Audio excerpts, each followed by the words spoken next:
An inquiry underway in Sydney, Australia has uncovered disturbing information about child abuse within the Jehovah's Witnesses.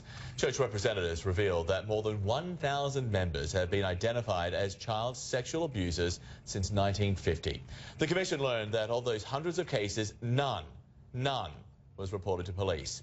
An elder testified that its church practiced not to report sexual abuse, but rather to adopt a scriptural response to allegations. Emma Hannigan with Australia's SBS has been following the hearing. She joins us now live from Sydney. So, Emma, this is a wide-ranging royal commission. It started with allegations of child sexual abuse, into the Catholic Church, and now it's investigating the JWs, Jehovah's Witnesses. The evidence so far has been particularly damning. It certainly has, Joan. I mean, the Royal Commission heard that, as you said, 1950, 1,006 alleged abusers have been identified to the Jehovah's Witnesses. Now, that was 1,006 people, not 1,006 cases, so we don't know how many cases were, but none of these were reported to authorities. Instead, what the church would do is they would investigate the claims themselves. This often involved bringing the abuser and their victims together to discuss their claims of abuse. A victim, identified only as BCB, was groomed and sexually abused by Bill Neal, a respected elder, from the age of 15. When the abuse finally emerged, she was summoned to a meeting of elder men that included her abuser. Bill Neal, who's now dead, admitted the abuse. I found the experience of reporting my abuse to a room full of men, including the man who had abused me, very distressing. She was also asked not to discuss the abuse with anyone else out of respect for her abuser and his family. Thinking back, I now see that I was being asked to respect the man who had done those things to me, but nobody was offering me any respect or proper support.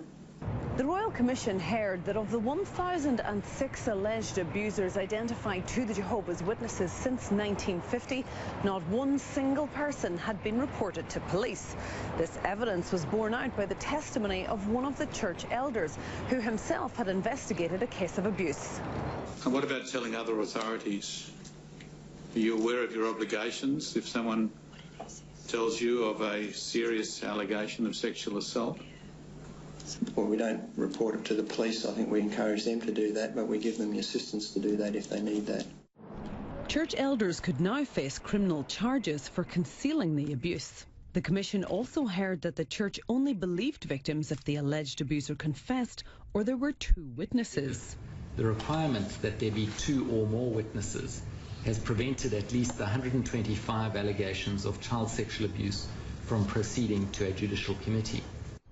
The hearing into the Jehovah's Witnesses is expected to continue for 2 weeks. The Commission heard from another elder today who also investigated BCB's case.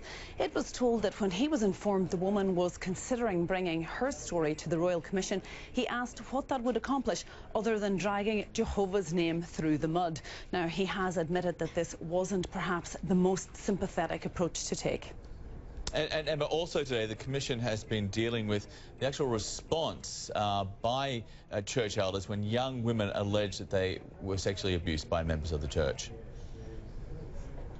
Well, church elder today, Joe Bellows, said that the church recommends a biblical response to the trauma caused by sexual abuse. The Commission heard from two abuse survivors who felt so unsupported by the church that they had both attempted suicide. Now, they say that they've never been offered any compensation, they were never offered any counselling, and the church themselves has said that perhaps this is something that they need to consider. But they certainly aren't jumping to commit to anything at the moment.